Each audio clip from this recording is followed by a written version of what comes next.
At the 81st United Nations General Assembly in New York, Turkish President Recep Tayyip Erdoğan delivered a sweeping address that focused heavily on the crisis in Gaza, broader regional conflicts, and the role of the United Nations in safeguarding international peace. Speaking to heads of state, diplomats and delegates, Erdoğan combined sharp criticism of Israel with calls for reform of global governance, while also outlining Turkey's vision for peace and cooperation across multiple regions. He opened his speech with formal greetings. On behalf of myself and my nation, I greet you all with most heartfelt feelings. I wish for the 81st United Nations General Assembly to bring blessings to all humanity.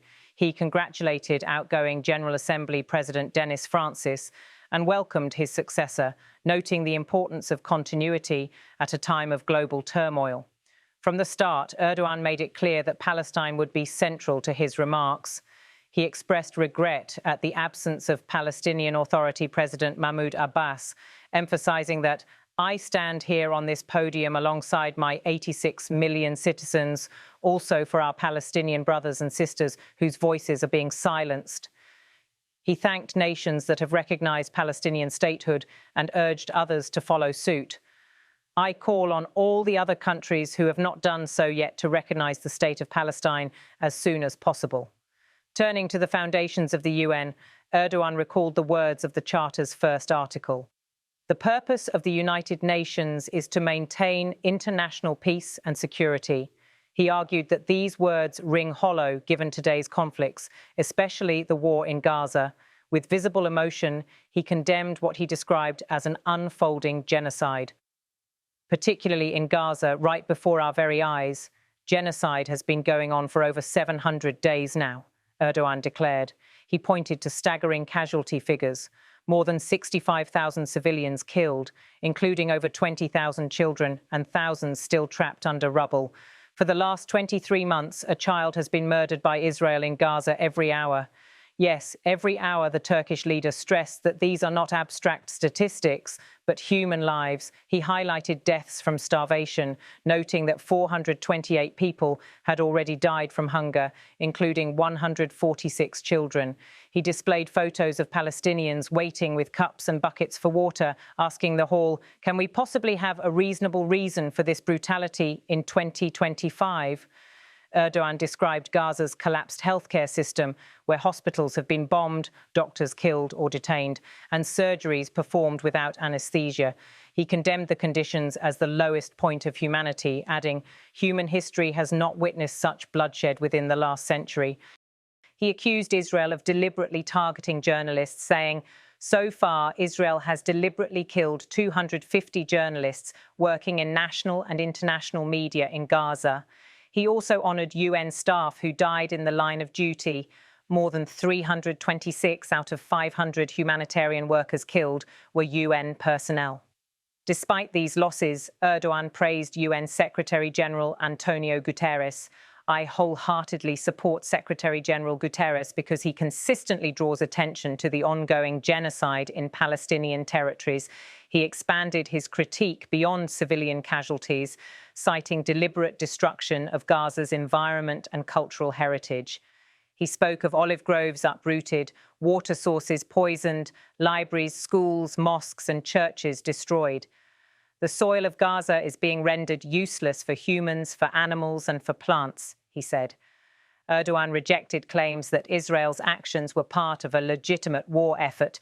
"There is no war in Gaza. We cannot possibly talk about the presence of two sides in Gaza because on one side there is a regular army with the most modern, most lethal weapons, and on the other hand there are innocent civilians, innocent children. This is not fight against terrorism. This is an occupation, deportation, exile, genocide, and life destruction, mass destruction policy carried out by invoking the events of October the 7th. He warned that the violence is not confined to Gaza. Israel, he argued, is simultaneously expanding its occupation in the West Bank and conducting attacks across the region, from Syria and Iran to Yemen and Lebanon. He called an Israeli strike on a ceasefire delegation in Qatar proof that the Israeli leadership is now completely out of control. Erdogan accused Israeli Prime Minister Benjamin Netanyahu of rejecting peace. Netanyahu is not obviously interested in forging peace or releasing the hostages. He warned that Israel's actions erode post-World War II values in Europe and the West, undermining freedoms of expression, press, assembly, women's rights, children's rights, and democracy itself. Calling for urgent action, Erdogan declared, "We have to have ceasefire in Gaza as soon as possible. Attacks should stop. Humanitarian aid should be able to enter with no obstacles. The genocide team should be held accountable via international law." He further warned, "Everyone who is keeping silent is accomplice to this barbarity."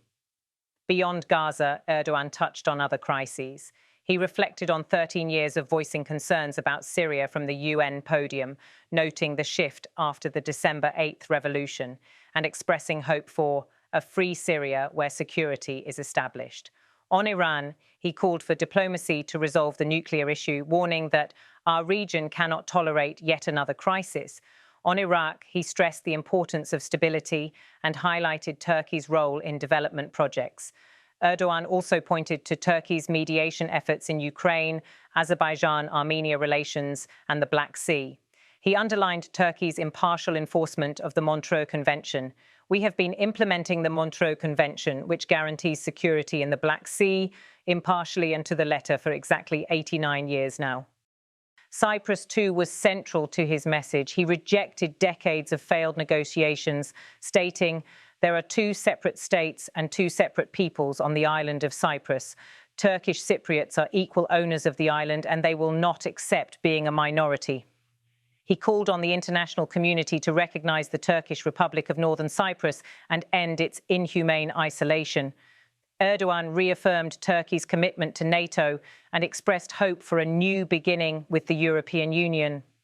He also emphasized regional ties with Central Asia, the Balkans, South Asia, Africa, Latin America, and Asia Pacific, positioning Turkey as a bridge between continents and cultures.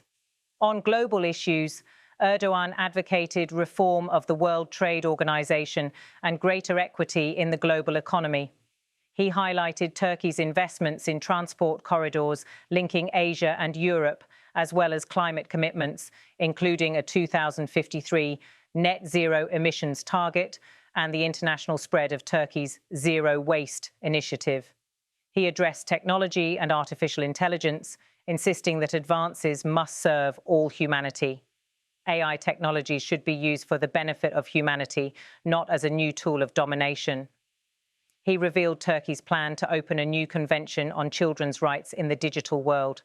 Erdogan also warned against the rise of racism, xenophobia, and Islamophobia, praising UN efforts to combat these trends. He underscored the importance of protecting the family as the cornerstone of society. Defending the family consisting of a woman and a man means defending humanity, defending nature, life, and the future. Closing his speech, Erdogan returned to the core theme of UN reform. He voiced support for the Secretary-General's UN 80 initiative and reiterated his signature call for change. The world is bigger than five. He urged a system where the righteous are powerful, not the powerful are righteous. His final words carried both defiance and hope. Without a doubt, a more just, a fairer world is possible. Turkey will patiently continue its fight for the construction of a more just world. So may God help and aid us all. As the hall fell silent, it was clear Erdogan had used the UN stage not only to spotlight Gaza's plight, but also to position Turkey as a voice for global justice and reform.